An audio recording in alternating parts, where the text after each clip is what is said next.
Masks still required on airliners, but are they mandated? More warn notices go out to unsuspecting pilots. And of course, Flight Simulator 2020 takes over every computer on planet Earth. I'm LO, and this is Aviation Lowdown. This podcast is, of course, sponsored by iFlyGPS.com. You're looking for a really good EFB solution, head on over to iFlyGPS.com. Everything you need for your EFB solution app for Android, iOS, Windows. It's got everything every advanced or even novice pilot would need. Go do yourself a favor. Come on, head on over to iFlyGPS.com. Make yourself a better pilot today. Okay, so first, talked about the coronavirus a lot on this podcast. It's been a few weeks, and I wanted to sort of reiterate the fact that, no one really knows what's going on with this thing, but with the aviation industry in mind, there are some factors we can kind of pinpoint. So one of them, of course, right off the bat, was basically the congressional help that some of the airlines needed. And so a lot of this stuff was to run out October 1st. As it is coming up, October 1st seems to be creeping into the lives of many people who work in airlines. So pilots, flight attendants, ground crew. And the warn notices that I described last time were given out to people, basically letting them know that, hey, you may be furloughed in 60 days. Now, I actually know from personal experience some people who, luckily, had been told that, hey, you know what? You're actually going to keep your job. You're not going to get laid off. That's good. That's really good. On the other hand, there are some people who actually were just told that they should expect to be laid off, and they weren't told this before. So we'll dive into a little bit of this stuff, and I'm really looking forward to talking to you guys about some of the new technology that's coming out right now. Now, admittedly, Flight Sim 2020, it's a big freaking deal, so we're talking about that as well. So airline jobs, it's a pretty big thing in terms of what's happening in the coronavirus world because, well, airlines is really dependent on people feeling comfortable flying, obviously. And if they don't feel comfortable not getting a virus, they're not going to fly.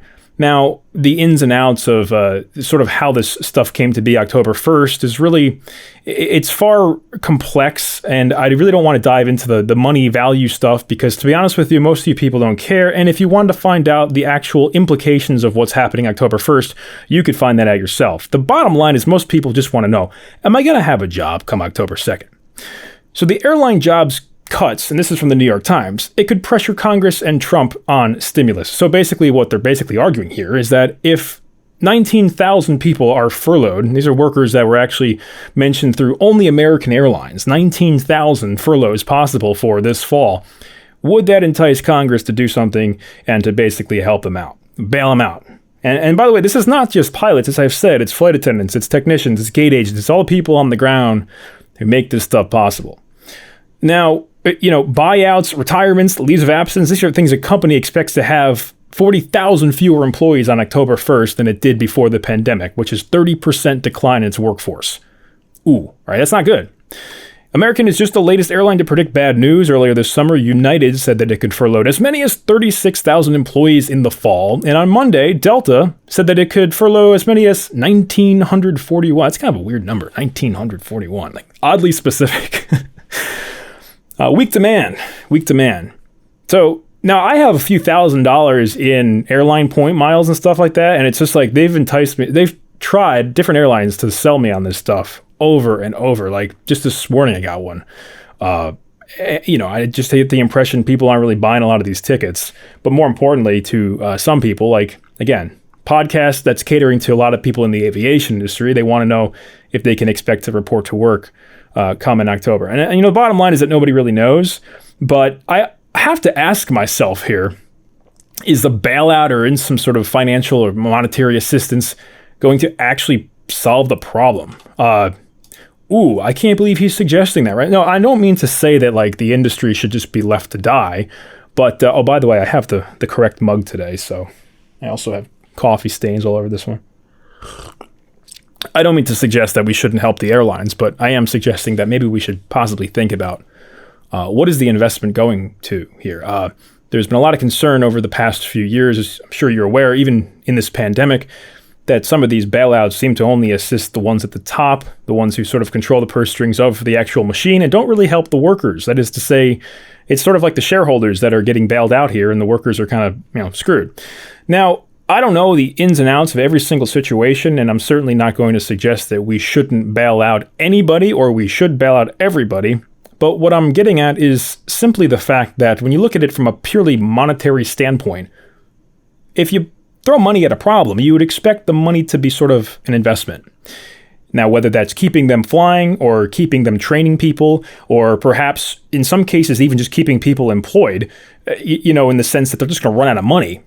It's a little bit of a different story than if you say people just aren't flying because the public doesn't feel safe, right? Because how does keeping an airline solvent entice people to fly? It doesn't, okay? Unless I'm missing a meeting, I don't really think that solves the problem. And so we're going to be right back here in the same situation, like, March 31st or something, debating the same exact thing and just throwing money at the problem. Because it doesn't actually solve the problem. The problem is that there's a, deadly global pandemic and people don't feel comfortable flying.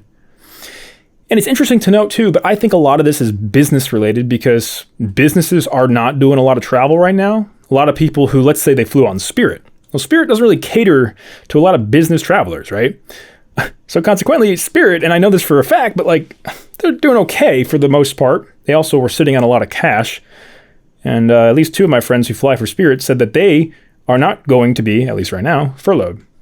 So it's interesting to note that sometimes maybe, the liability of being dependent on the consumer versus the business client, maybe it's actually a good thing because people still want to fly more or less. Businesses are like, we're not doing this. Let's open up our Zoom and get a Zoom meeting going.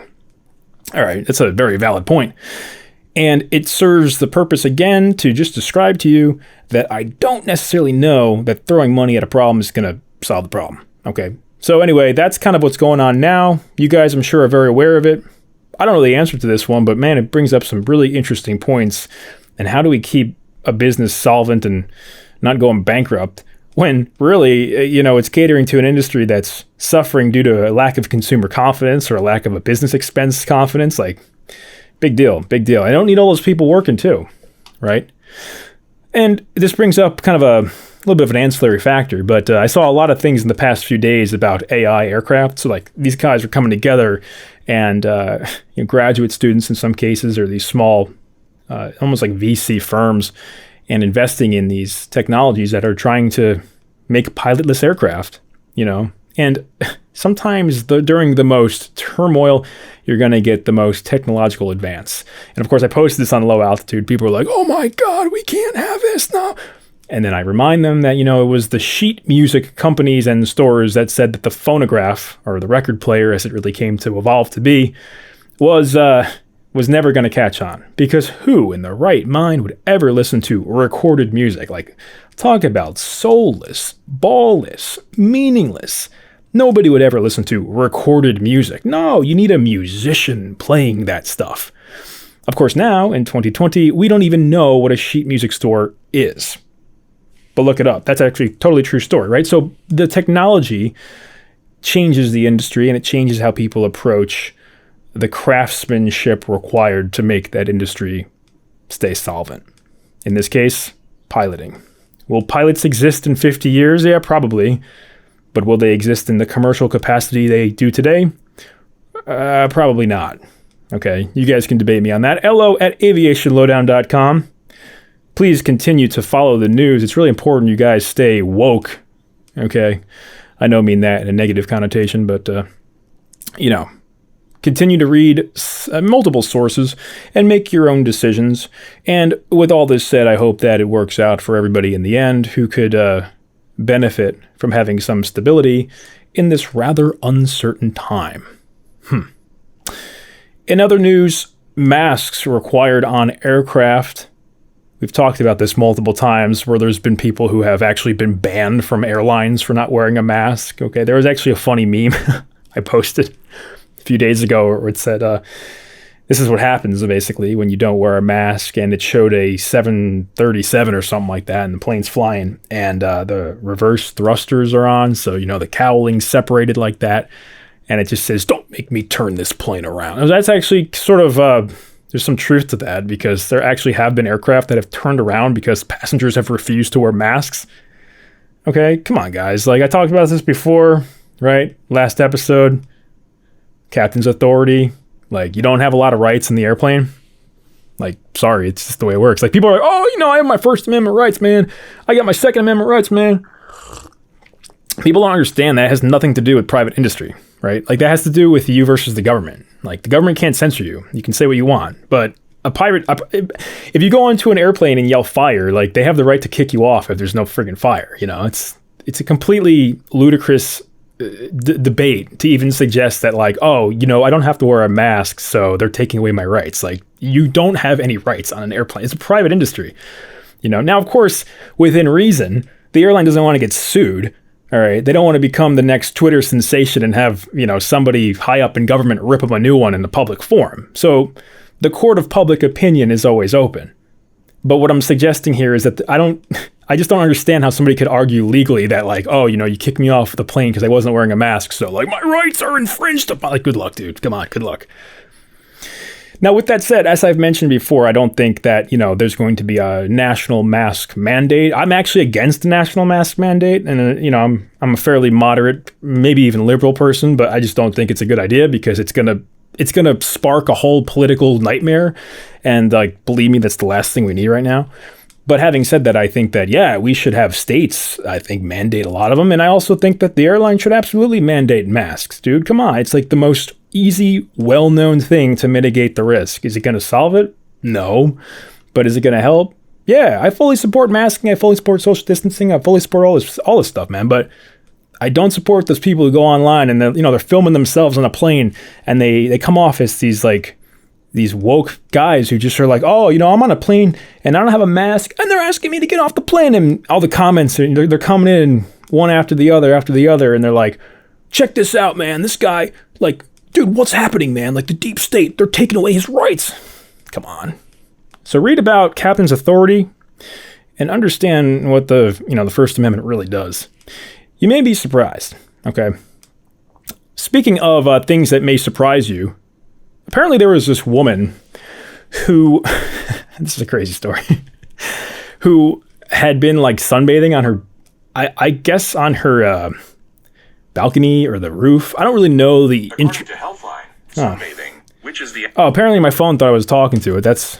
Thanks, Google. See, this is the AI shit that I'm talking about. My phone thinks it's doing me a favor, but it's causing my day to be a nightmare. So there was a woman that was sunbathing basically on her balcony or her roof, and she didn't realize that there were overhead airplanes taking aerial photography, combing the ground, and they kind of sweep back and forth. I'm sure many listeners here have actually seen that on FlightAware or whatnot, where you actually see it looks like rows in a cornfield or something. And what they were doing, where they were actually gathering the graphical information for Microsoft Flight Simulator 2020. Okay, so apparently this woman, I guess, like, ended up naked on Flight Sim 2020. And whoever it was, like, they say they've since deleted the, here it is. Okay, so this was actually on Reddit. It says TIFU, which stands for Today I Fucked Up. So this is actually the TIFU subreddit. It says TIFU, by sunbathing naked and having my nude body included in a video game that will be played by millions.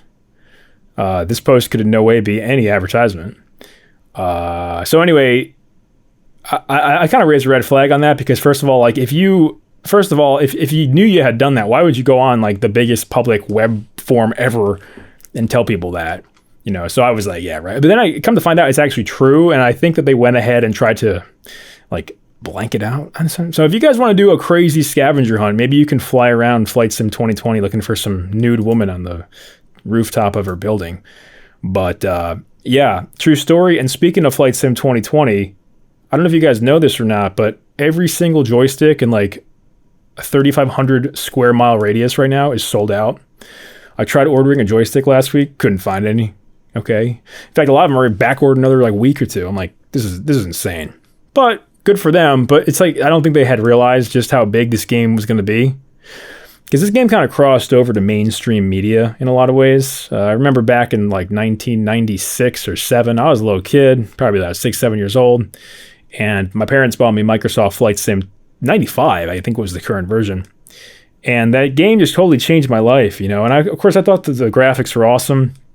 It was like 640 by 480 resolution and, like, 256 colors. Maybe they were 16-bit by that point, but the point is, it wasn't that hot, but I thought, man, this is the craziest thing I've ever seen. Absolutely incredible graphics. Flying out of Meeks Field, Chicago, RIP.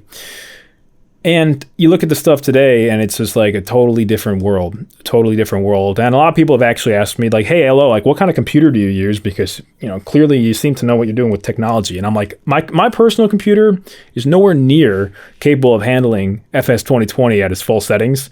As a matter of fact, I'm kind of pricing out a new computer right now. And for those nerds out there, what's today? Today's the 1st of September. Yeah, so I think it's today or tomorrow. NVIDIA is announcing their 3090 cards. Oh, man, dude. New iteration of the, the Amperes or something? The new ray tracing cards. Shit's crazy. 24 gigabytes of DDR6X. It's got like 5,000 CUDA cores. I'm probably losing some people here, but basically what that means is that the card can act as like 5,000 discrete processing sectors, essentially. Really crazy stuff. Back in the day, this stuff didn't even exist. But the whole idea behind getting lighting to be more accurate has basically been the holy grail challenge of GPU graphics processing units since the early 70s. It's really been the big challenge. And I actually read so much about this because I just find it so fascinating and how it applies to flight simulators and what it really entails to program this stuff, because when you think about what makes something look realistic, it's not just the accurate scenery, or it's not even the aircraft development and the modeling, but a lot of it has to do with lighting and the perspective of lighting. And so most notably, I was reading about ray tracing, and a lot of these flight sim games can really make use of ray tracing.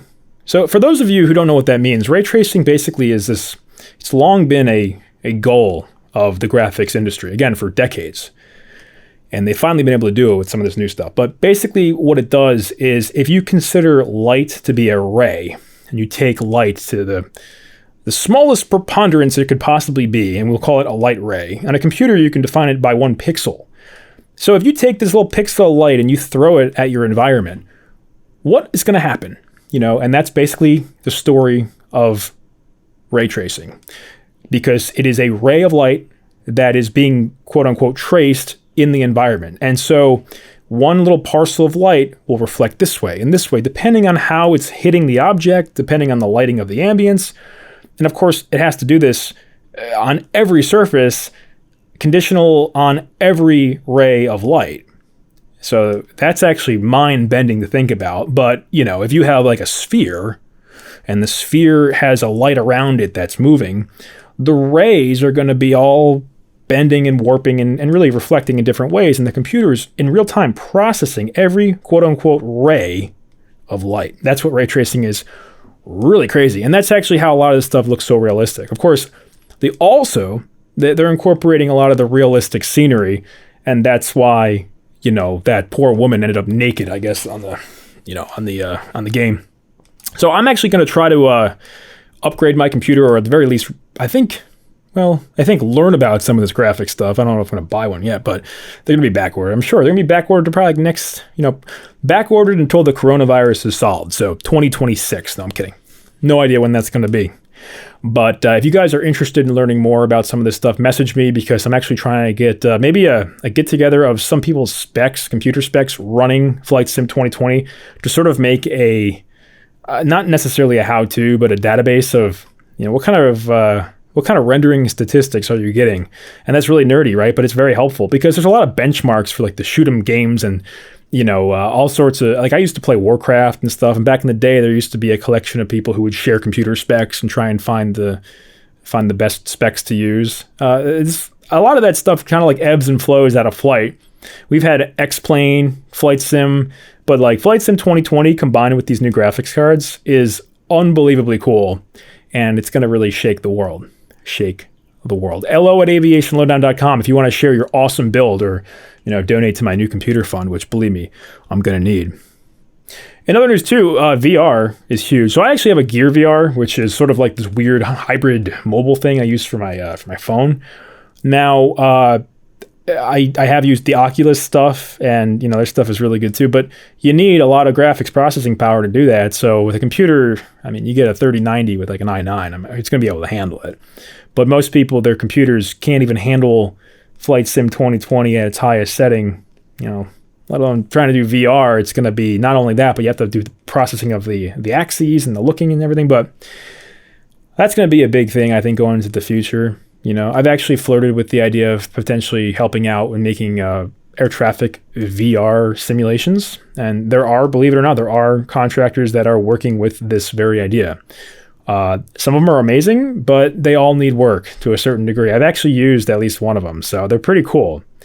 But you don't have that element of, I don't know how can I describe, just the realistic fear of like, oh man, this looks a little too real. There was a few videos on YouTube that have that element in Flight Sim, and also some that have it in the tower. There was one by NATS, which is the National Air Traffic System or something. I don't know what it stands for, but European, the British airspace. So these guys run some of the airspace, over that area of the world. And they actually have really cool videos showing like the flights simulated, but also Heathrow Tower was the one I remember. It was a 360-degree view from inside the tower. And you actually felt like the perspective was such that you were in people's way. And I felt like, oh, these people can't see. Of course, they're looking right through you because the camera's set up probably on a really skinny tripod like this camera is now. And so it wasn't a factor, but it just felt so awkward to be in that environment and to try to find out, if this could be used for training. My opinion is, it could be an absolute valuable training supplement. Flight Sim VR is going to be like totally wild, dude. I mean, could you imagine? Like, the issue though is like try to get the tactile functions down because there's a lot of like interfacing required to fly a plane. So I guess if you have like your control yoke in VR, but like what if you let go of the yoke? You kind of have to like, sometimes I've seen like wrist straps. So like, basically the computer knows where your hands are. So it can simulate on the VR where your hands are in relative position to the screen. They're going to be able to solve it. But much like how ray tracing was the big problem for graphics cards for decades, the big problem with VR these days is eye tracking, because the way your eyes track really is a big deal when it comes to rendering an accurate parallaxed image to what you're seeing. So, the most high-end stuff does have eye tracking, and it's going to get better and better. But that's a big deal because, it also will help with focus and help with just overall eye fatigue. So I highly recommend, if you guys are huge nerds like me, look up eye tracking VR, look up ray tracing, and look up the NVIDIA 3090 and buy that shit because, you're going to want to. So, again, this has just been another fun-filled edition, some basic rundown of what's happening in the world of aviation. I also invite you guys to check out some of my friends at the FAA. We're doing From the Flight Deck. That's actually the video series I've been working on. We have a few more coming down the pipeline, but the most recent one features wrong way intersection departures.